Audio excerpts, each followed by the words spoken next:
Bismillahirrahmanirrahim. Assalamualaikum warahmatullahi wabarakatuh.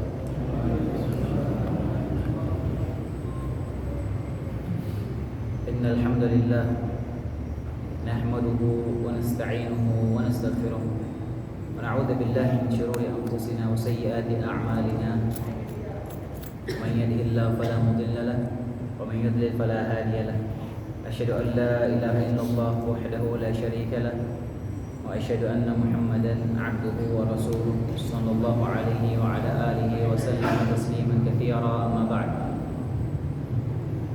Allahumma 'allimna ma yanfa'una wanfa'na bima 'allamtana wa zidna 'ilman wa imanan wa aslih lana sya'nana kullahu wa la takilna ila anfusina tarfata 'ain. Hadirin rahimani wa rahimakumullah. Kita lanjutkan pembahasan kita, masih membahas tentang rukun iman yang kelima, iman bil yaumil akhir. Dan pada pertemuan yang lalu kita membahas tentang al-mizan. Dan insyaallah ada sedikit bagian dari al-mizan yang tersisa. Kemudian kita akan masuk ke pembahasan tentang as-sirat. Pembahasan terakhir tentang al-mizan ini, kemarin kita sudah bahas tentang sifat-sifat al-mizan, kemudian apa pengertian al-mizan, kemudian apakah orang kafir itu ditimbang juga amalannya, kemudian apa saja yang ditimbang dalam al-mizan tersebut, yang kita bahas. Kemudian juga adakah orang yang tidak melewati proses mizan? Yaitu ada, itu mereka orang-orang yang masuk surga tanpa hisab dan adab. Orang mukmin yang masuk surga tanpa hisab dan adab. Kemudian yang berikutnya, hasil dari al-mizan tersebut. Bagaimana hasil dari penimbangan amal tersebut? Maka setelah manusia melewati proses ditimbangnya amal atau proses al-mizan, maka ada 3 kemungkinan yang akan menentukan nasibnya manusia tersebut. Yang pertama, jika kebaikannya lebih berat daripada keburukannya, maka orang ini selamat dan dia dijamin masuk surga. Kalau timbangan amal solehnya lebih berat dari keburukannya, sudah, dia bisa dipastikan masuk surga. Kemudian yang kedua, orang yang timbangan keburukannya lebih berat daripada amalan kebaikannya, maka orang seperti ini hasil timbangan mizannya, maka hukum asalnya dia akan masuk neraka, kecuali jika dia mendapatkan syafaat atau dia mendapatkan ampunan dari Allah Subhanahu wa taala begitu saja, dan pengecualian yang lainnya. Tapi hukum asalnya, ketika lebih ringan kebaikannya dibandingkan dengan dosanya, maka hukum asalnya dia akan masuk neraka dulu. Kemudian ada kondisi ketiga, hadirin, yang mana kebaikannya dan keburukannya itu sama beratnya. Setelah ditimbang, kebaikannya sama keburukannya sama. Maka orang seperti ini, mereka ini yang disebut dengan golongan ashabul a'raf, yang Allah ceritakan, bahkan Allah berikan satu surat khusus dalam Al-Quran dengan nama surat Al-A'raf, menceritakan tentang kondisi orang ini. Orang-orang yang kebaikannya sama keburukannya sama, maka kondisinya nanti di akhirat dia akan tertahan. Dia akan tertahan di suatu tempat yang tinggi di antara surga dan neraka, sehingga mereka bisa melihat surga, mereka bisa melihat neraka, dan mereka tertahan di situ. Entah berapa lama mereka tertahan di situ, wallahu taala alam. Tapi dengan rahmat Allah Subhanahu wa taala, mereka ashabul a'raf ini ujungnya akan dimasukkan surga oleh Allah Subhanahu wa taala. Allah Subhanahu wa taala sebutkan dalam surat Al-A'raf, "Wa bainahuma hijab wa 'alal a'raf rijalun ya'rifunahum kullam bisimahum wa nadaw ashabal jannati an salamun 'alaikum lam yadkhuluha wa hum yatma'un." وإذا صرفت أبصارهم تلقاء أصحاب النار قالوا ربنا لا تجعلنا مع القوم الظالمين ونادى أصحاب الأعراف رجالا يعرفونهم بسيماهم قالوا ما أغنى عنكم جمعكم وما كنتم تستكبرون أهؤلاء الذين أقسمتم لا ينالهم الله برحمة ادخلوا الجنة لا خوف عليكم ولا أنتم تحزنون.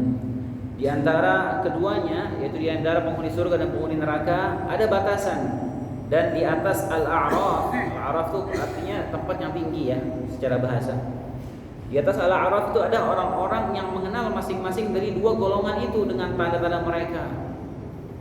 Mereka mengenal orang-orang di surga, mereka mengenal orang-orang di neraka melalui tanda-tanda mereka. Dan mereka menyeru kepada penduduk surga, "Salamun alaikum." Mereka belum lagi memasukinya, sedang mereka ingin segera memasukinya. Selamatan bagi kalian, wahai penduduk surga. Dan apabila pandangan mereka alihkan ke arah penghuni neraka, mereka berkata, "Ya Allah, jangan Engkau tempatkan kami bersama orang-orang zalim itu." Dan orang-orang yang di atas A'raf memanggil beberapa orang pemuka orang-orang kafir yang mereka mengenalnya dengan tanda-tandanya.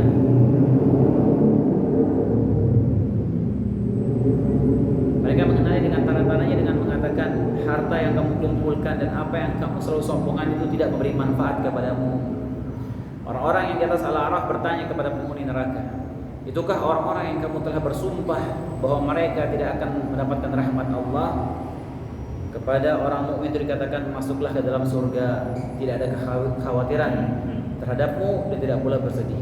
Jadi mereka bisa menyaksikan penghuni neraka, mereka bisa melihat penghuni surga dari tempat Al-A'raf itu. Mereka disebut dengan Ashabul A'raf. Tapi nanti dengan rahmat Allah SWT mereka dipersilahkan masuk ke surga. Kita sudah sempat sebutkan dulu sebelumnya hadirin, bahwasanya kebaikan manusia itu dilipat gandakan 10 minimal sampai 700 kali, sampai lebih dari itu, sampai terhingga. Terserah Allah SWT mau melipat gandakan seberapa banyak. Adapun dosa hanya diberikan satu hitungan saja. Karenanya kalau seandainya orang dia lebih besar berat dosanya daripada amal soleh, ini orang emang kebangetan.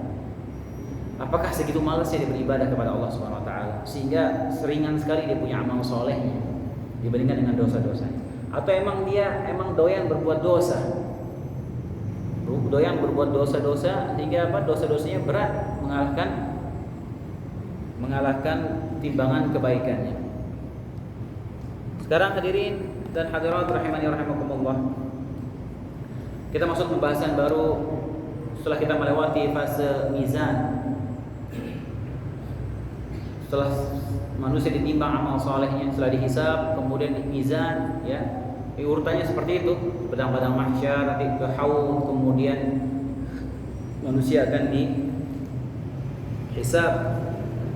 Kemudian ada qisas, selesaikan urusan antara sesama manusia, kemudian akan ditimbang. Nah, setelah ditimbang, sebelum kita masuk ke pembahasan tentang sirat, maka mereka selanjutnya akan melewati sirat. Nah, sebelum kita membahas tentang sirat ini hadirin, perlu diketahui sebelumnya bahwasanya setelah melewati mizan, sebelum manusia menuju jembatan sirat, manusia akan dipisahkan dan dikelompokkan berdasarkan keyakinan mereka masing-masing. Dan sirat inilah merupakan ujian terakhir bagi manusia di yaumil qiyamah nanti. Ujian terakhir ini, sirat ujian terakhir. Dan inilah yang ujian yang paling berat dari semua ujian. Dari yang kita sudah sebutkan sebelumnya, bagaimana beratnya kondisi manusia nanti di hari yaumil qiyamah. Berat dari sejak kematian, kemudian bagaimana di dalam kubur alam barzakh, kemudian pada saat kebangkitan kita sudah jelaskan bagaimana ketika mereka dibangkitkan, bagaimana payahnya manusia ketika dikumpulkan di padang mahsyar yang sangat mengerikan. Kemudian bagaimana menegangkannya ketika akan dihisab oleh Allah Subhanahu wa taala. Kemudian akan dikisas, ada yang diambil pahalanya, ditimpakan dosa kepada dia. Menegangkan. Dan dari semua itu, ujian yang paling berat akan dihadapi manusia adalah ketika melewati sirat ini. Kenapa? Karena kalau dia gagal di ujian yang terakhir ini, dia akan nyemplung ke neraka, waliyadzubillah. Dan ini sangat mengerikan, sangat menegangkan. Dan ini ujian yang terakhir bagi manusia yang akan menyeberangi sirat ini. Dan sebelum menyeberangi sirat, manusia akan dipisah-pisahkan dari kelompokan berdasarkan keyakinan mereka. Yang Nasara bersama Nasara, yang Yahudi bersama Yahudi, penyembah berhala bersama penyembah berhala, sudah kita jelaskan. Mereka dikelompokkan. Kemudian yang orang-orang kufar, mereka akan digiring langsung menuju ke neraka tanpa melewati sirat, dan tidak ada perbedaan pendapat dalam masalah ini. Jadi ada khilaf. Sebelumnya kita menyebutkan terkait hisab, kemudian kita menyebutkan terkait mizan. Ada perbedaan pendapat ulama di situ. Apakah orang kafir dihisab atau tidak? Ada dua pendapat. Apakah orang kafir akan ditimbang amalnya atau tidak? Ada dua pendapat. Kita sudah jelaskan. Dan yang pendapat yang paling sahih, yang insya Allah lebih kuat, bahwasanya orang kafir juga akan dihisab, dan juga orang kafir juga akan ditimbang sebagai bentuk keadilan Allah Subhanahu wa taala dan untuk menentukan derajat mereka di neraka nanti. Karena neraka juga bertingkat-tingkat sebagaimana sudah kita jelaskan sebelumnya. Adapun sirat, maka tidak ada perbedaan pendapat ulama bahwasanya orang kafir tidak akan menyeberangi sirat. Mereka setelah dikelompokkan, mereka akan digiring masuk ke neraka semuanya tanpa perlu melewati sirat, sehingga semua orang kafir yang musyrikin dan yang lainnya, semua mereka akan langsung digiring, dijebloskan ke neraka, waliyadzubillah. Maka yang tersisa hanya dua kelompok saja. Itu orang mukmin dan orang munafik. Munafik kufar, oh iya, orang munafik kafir. Orang munafik kafir, bahkan mereka berada di keraknya neraka yang paling dalam. Mereka orang kafir, iya. Mereka kufar, mereka enggak beriman, mereka menyembunyikan kekufuran mereka, pura-pura beriman. Mereka musuh dalam selimut, tapi mereka akan disuruh menyeberangi sirat oleh Allah Subhanahu wa taala untuk dihinakan di situ.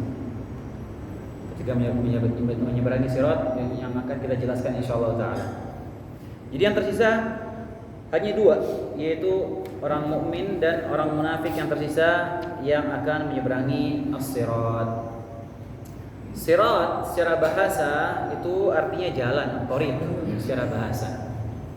Dan juga disebutkan maknanya as-sirat itu artinya jembatan. Jadi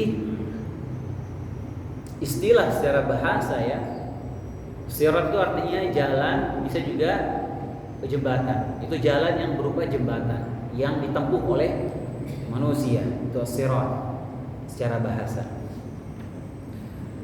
Dan dalil tentang as-sirat ini sangat banyak dari Al-Quran dan hadis, terutama dari hadis. Banyak sekali Nabi SAW menyampaikan tentang sirat ini, baik bagaimana kondisi manusia di sana, bagaimana sifatnya. Dalilnya banyak.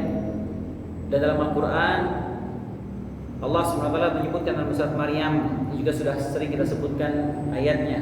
Allah SWT berfirman, wa in minkum illa wariduha kana ala rabbika hatman maqdiya thumma nunajjil ladzina ittaqaw wa nadhurul zalimina fiha jithiya. Tidaklah salah seorang dari kalian kecuali pasti akan mendatangi neraka tersebut. Maksudnya mendatangi bukan masuk, artinya dia akan melewati neraka. Semua tanpa terkecuali, semua manusia yang mukmin dan maupun yang munafik tadi kita sebutkan, mereka akan mendatangi neraka. Maksudnya apa? Mereka akan lewat di atas neraka. Maksudnya ayat ini apa? Sirat ini. Kemudian kata Allah, "Tsumma nunajjil ladzina ittaqaw wa nadhurul zalimina fiha jithiya." Kemudian kami akan menyelamatkan orang-orang yang bertakwa ketika mereka menyeberangi sirat itu, dan kami biarkan orang-orang mujrim, orang-orang yang zalim itu terjatuh ke dalam neraka dalam keadaan berlutut. Di dalam surat Maryam ayat 71. Ini ayat menjelaskan tentang sirat. Kemudian firman Allah yang lain, Allah SWT berfirman dalam surat Tahrim, "Yauma la yukhzillahu an-nabiyya wal-ladzina amanu ma'ah Yauma la yukhzillahu an-nabiyya wal-ladzina amanu ma'ah nuruhum yas'a baina aydihim wa bi aymanihim yaquluna rabbana atmim lana nurana waghfir lana innaka 'ala kulli syai'in qadir." Ini juga dalam ayat surat At-Tahrim ayat 8 Allah menjelaskan tentang as-sirat yang nanti akan dilewati manusia di yaumul kiamah nanti. Kata Allah Subhanahu wa taala, pada hari ketika Allah tidak menghinakan nabi dan orang-orang mukmin yang bersama nabi tersebut, sedangkan cahaya mereka memancar dari hadapan mereka dan sebelah kanan mereka, sambil mereka berkata, ya Allah, sempurnakanlah cahaya kami dan ampunilah kami, sungguhnya Engkau Maha Kuasa atas segala sesuatu. Sudah pernah kita singgung, sirat itu gelap. Sirat itu sangat gelap, jalan yang akan dilewati manusia di atas neraka itu. Karenanya manusia sangat butuh cahaya ketika menyeberangi sirat itu. Dan Allah sebutkan di sini, Nabi dan orang-orang beriman bersama Nabi tersebut akan diberikan cahaya di hadapan mereka dan sebelah kanan mereka. Dan mereka takut ini cahaya meredup tengah jalan, maka mereka berdoa, ya Allah, sempurnakanlah cahaya kami ini sampai ujung supaya kami bisa lewat. Juga ayat menjelaskan tentang as-sirat yang akan dilewati manusia nanti dalam surat Tahrim. Kenapa mereka berdoa demikian? Karena nanti akan kita jelaskan. Orang munafik nanti awal dikasih cahaya oleh Allah Subhanahu wa taala. Tapi di tengah jalan cahayanya diredupkan oleh Allah Subhanahu wa taala sehingga mereka kegelapan, enggak bisa, bingung mereka mau kemana. Karena cahaya dimatikan oleh Allah Subhanahu wa taala. Kemudian juga nanti akan kita sebutkan bagaimana cahaya manusia nanti ketika menyeberangi sirat itu berbeda-beda. Semakin bagus amalan manusia ketika di dunia, maka akan semakin terang cahaya akan menerangi mereka ketika menyeberangi sirat. Kita sebutkan di dalilnya. Kemudian dalil dari hadis Nabi alaihissalatu wassalam. Dalil-dalil dari hadis Nabi alaihissalatu wassalam itu sangat banyak yang menjelaskan tentang as-sirat ini, yang akan kita sebutkan sebagiannya sambil kita menyebutkan sifat-sifat sirat tersebut. Jadi Nabi SAW dalam banyak kesempatan di hadapan para sahabatnya menjelaskan tentang sirat ini. Sirat begini, sirat begitu, sifatnya begini, nanti yang lewat akan begini, begini dan begitu. Akhirnya dari penyampaian Nabi SAW dalam banyak kesempatan ini, maka banyak sekali hadis-hadis tentang sirat ini yang akan kita sebutkan sifat-sifatnya sekaligus menyebutkan dalil-dalilnya. Yang pertama di antara sifat sirat yaitu jembatan sirat ini sangat panjang. Mau kita bayangkan bagaimana panjangnya sirat ini? Kita bayangkan saja bagaimana besarnya dan luasnya neraka jahanam. Neraka jahanam sangat luas, sangat besar, dan sangat panjang dan sangat dalam neraka jahanam. Dalam hadis disebutkan, dalam hadis sahih, bahwasanya nanti pada hari kiamat matahari sama bulan dua-duanya dilemparkan ke neraka oleh Allah SWT, dimasukin neraka. Matahari sama bulan untuk menunjukkan kekuasaan Allah SWT, sekaligus untuk menghinakan orang-orang kafir yang menyembah matahari, menyembah bulan. Ini loh sembahan kalian, dimasukkan sekalian ke neraka sama Allah SWT. Antum bayangkan matahari sama bulan masuk ke situ, dalam neraka. Itu yang pertama. Yang kedua disebutkan dalam hadis, Nabi mendengar ada suara batu yang jatuh di neraka. Kemudian kata Nabi SAW menjelaskan bahwasanya batu itu sudah terjatuh sejak 70 tahun yang lalu, dia baru nyampe ke dasarnya. Itu batu, saking dalamnya neraka. Kemudian juga disebutkan penghuni neraka nanti wa'iyadzubillah, tubuh mereka akan dimodifikasi oleh Allah Subhanahu wa taala sehingga tubuh mereka ini enggak mati-mati. Dia diadab dengan adab yang sangat luar biasa pedihnya, tapi enggak mati-mati. Sekaligus dibikin besar tubuhnya oleh Allah Subhanahu wa taala supaya benar-benar sampai ke sel-sel tubuhnya itu terbakar semua. Sampai disebutkan dalam hadis bahwasanya penghuni neraka itu giginya aja sebesar gunung Uhud. Giginya.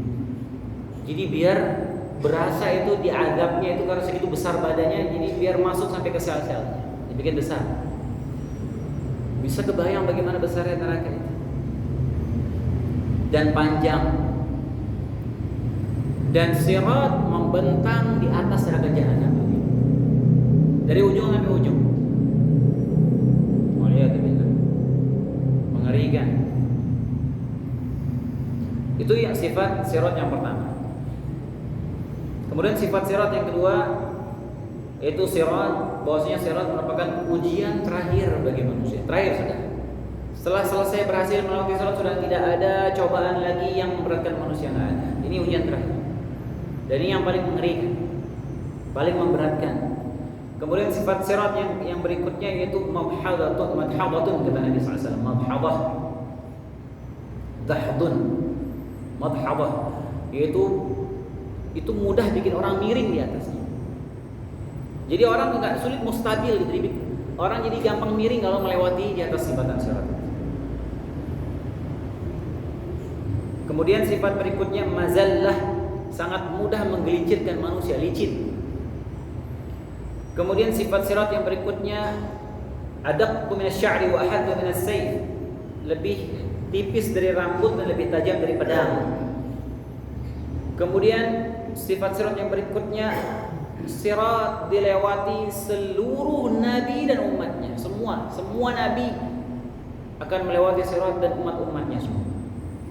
Kemudian sifat sirat yang berikutnya, di sisi samping sirat ada kalalib atau khatatib, pengait dari besi yang akan mencabik-cabik orang yang nyebrang di atasnya. Kemudian sifat sirat yang berikutnya ada syaukus sa'dan, ada semacam besi tajam yang berduri-berduri seperti tumbuhan sa'dan untuk menghantam, menyambar orang-orang yang menyeberangi sirat tersebut. Dan semua yang saya sebutkan barusan ini datang dalam hadis-hadis yang sahih, menjelaskan bagaimana sifat sirat yang merupakan ujian terakhir bagi manusia, yang semua kita akan melewatinya. Baik, sekarang kita sebutkan beberapa dalilnya. Yang pertama, hadis dari Salman Al-Farisi, Nabi SAW bersabda, "Yudha'u siratu mithla haddil Musa fataqul al-malaikah man yujizu hadha." Letakkan sirat seperti tajamnya silet, maka malaikat berkata, siapa yang bisa melewati ini ya Allah? Kata Allah Subhanahu wa taala, fayaqul man syi'tu min khalqi, siapa yang aku kehendaki dari makhlukku. Fayaqulun subhanaka ma 'abadnaka haqqa ibadatik. Kemudian malaikat takut. Kemudian mereka berkata, maha suci Engkau ya Allah, kami tidak beribadah kepadamu dengan ibadah yang semestinya. Kemudian Abu Sa'id Al-Khudri radhiyallahu taala anhu, sahabat Nabi yang mulia, berkata, balaghani anna al-jisra adaqqa min asy-sya'rati wa ahaddu min as-sayf. Telah sampai kepadaku bahwasanya sirat lebih tipis dari rambut dan lebih tajam dari pedang. Abu Sa'id Al-Khudri juga dalam hadis Abu Sa'id Al-Khudri, beliau berkata, qila ya Rasulullah mal jisr. Dikatakan kepada Rasulullah, Abu Sa'id meriwayatkan, dikatakan kepada Rasulullah, wahai Rasulullah, mal jisru, apa itu jembatan sirat wahai Rasulullah? Qala dahdun mazillatun. Kata Nabi SAW, jembatan sirat itu adalah jalan yang licin dan menggelincirkan. Fihi khatatif wa kalalib. Di samping sisi itu ada besi-besi yang menyambar, besi-besi yang akan mengait manusia. Wa hasakun takunu binajdin fiha syauqatu yuqalu laha as-sa'dan fayumru al-mu'minuna qatarafil 'ain wal barqi wa karrih wal tayr wa ka'ajawidil khayl wal rikab fanajin musallam wa makhdushun mursal wa maqdusun fin nari jahannam.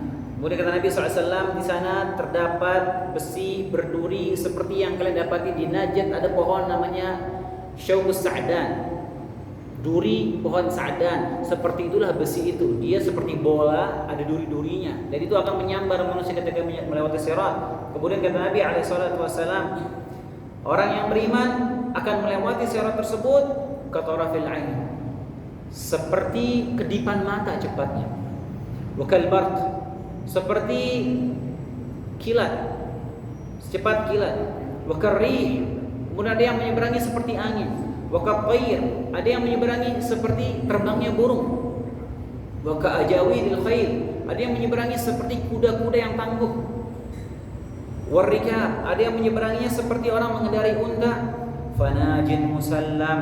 Perhatikan kata Nabi SAW, fanajin musallam, maka ada yang selamat, dia tidak tercabik-cabik. Wa makhdushun mursal, ada yang dia selamat tapi tercabik-cabik, terkoyak-koyak badannya. wa makdusun fi nari jahannam. Ada juga yang akan terjungkal jatuh ke dalam neraka. Waliyadzubillah. Mengerikan. Kemudian hadis Abu Hurairah radhiyallahu taala anhu disebutkan, hadisnya agak panjang, saya persingkat saja. Lalu diutuslah Amanah dan Rahim, tali persaudaraan, keduanya berdiri di samping kiri dan kanan sirat tersebut. Orang yang pertama melewatinya seperti kilat.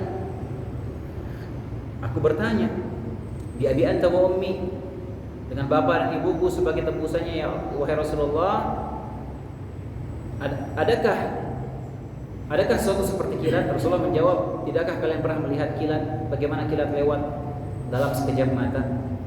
Kemudian ada yang melewatinya seperti angin, kemudian yang melewatinya seperti burung dan seperti kuda yang berlari kencang.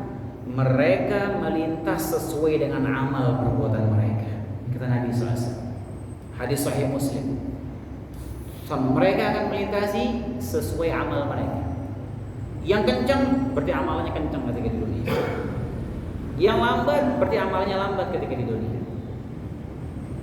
Kemudian kata Nabi SAW, ketika itu Nabi berdiri atas sirat sambil berkata, para Nabi melewati sirat duluan, kemudian mereka menunggu umatnya lewat sambil berkata, ya Allah salim salim, ya Allah selamatkanlah, ya Allah selamatkan umatku ini, selamatkan umat. Ditunggu sama Nabi semua umatnya lewat.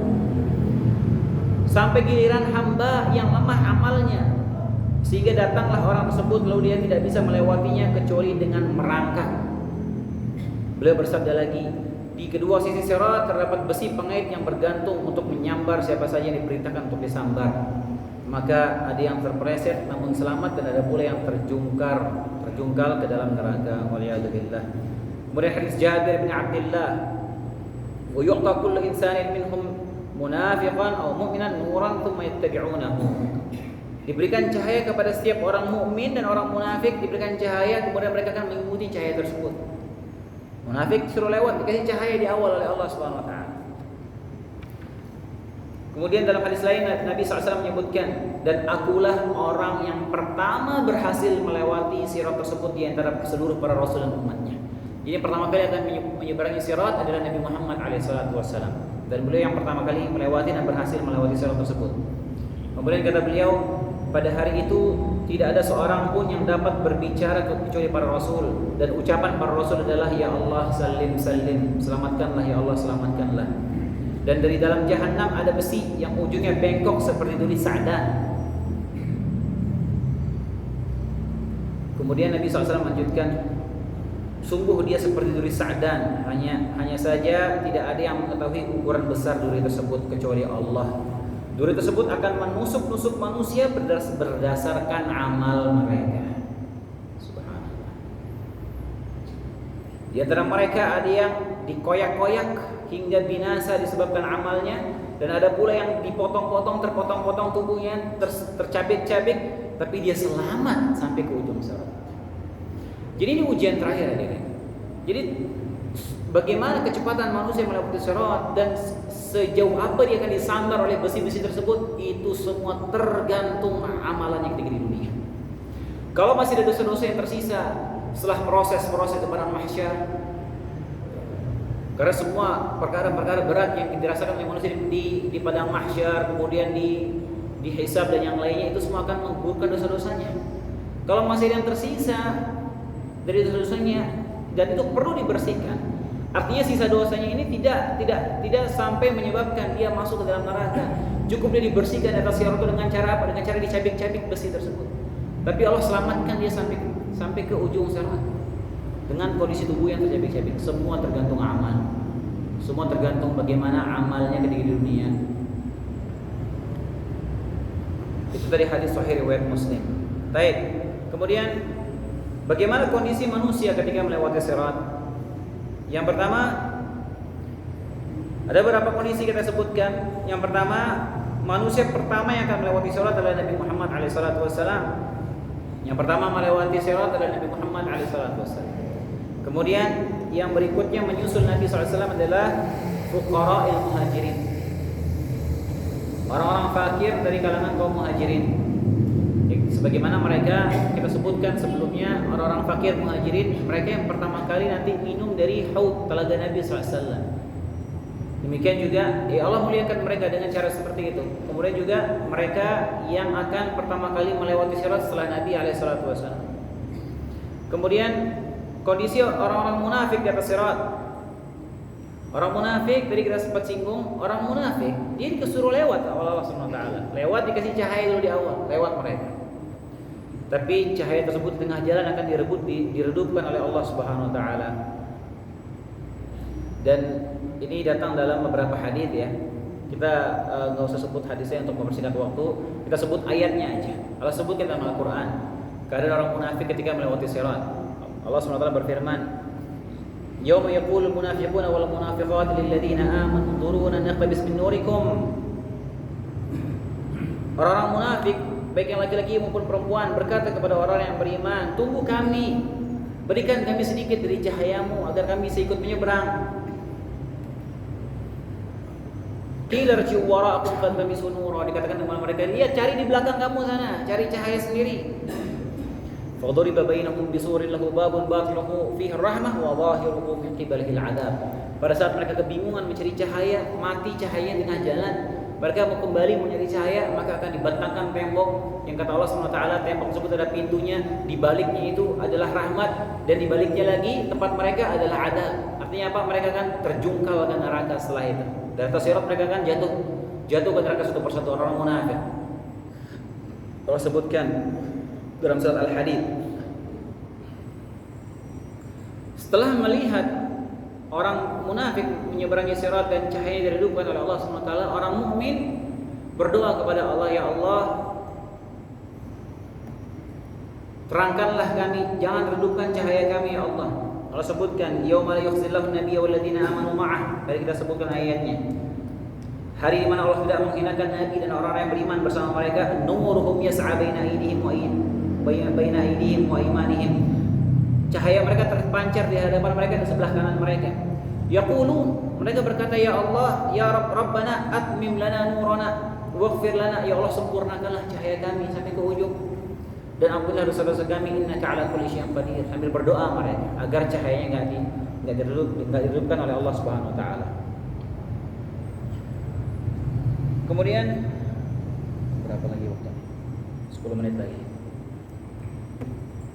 Bisa insyaallah.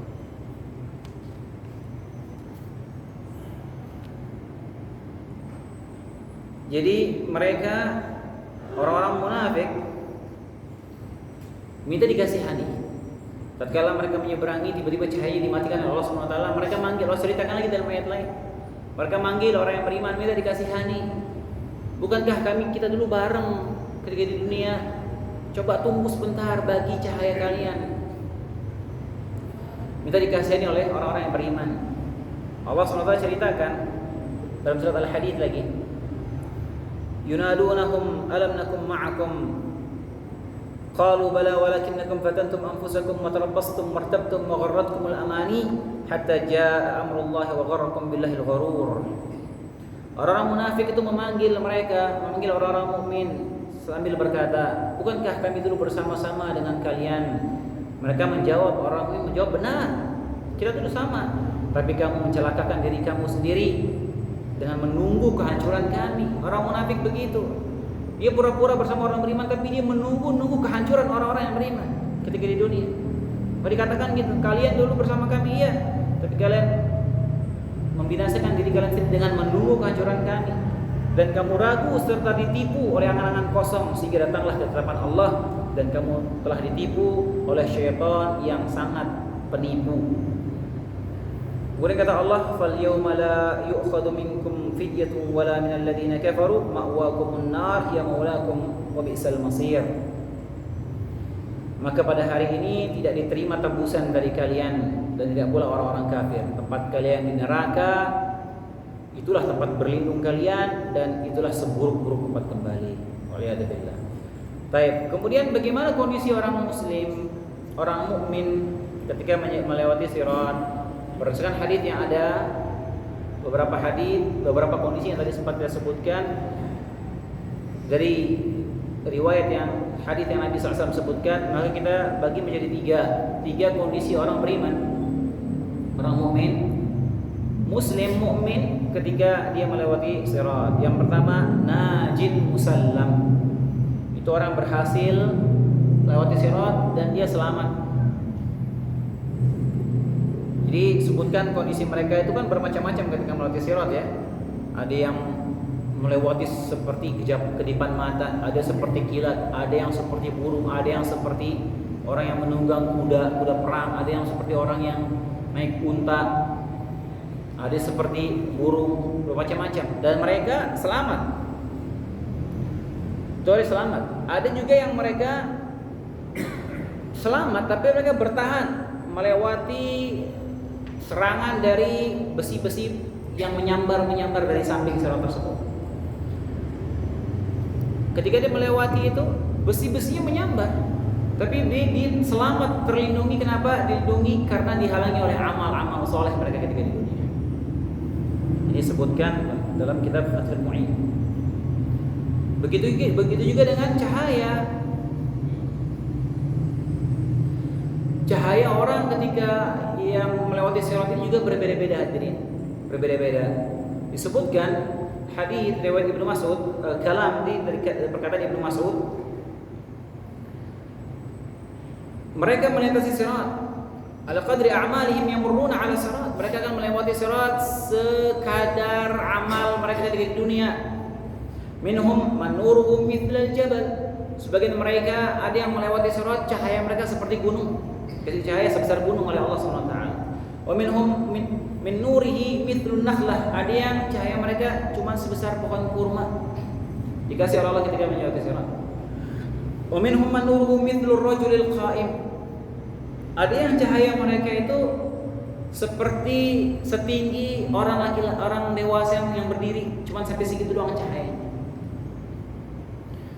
Wa adnahum nuran man nuruhu fi ibhamihi yataqayyadu marratan wa yutfi'u marratan.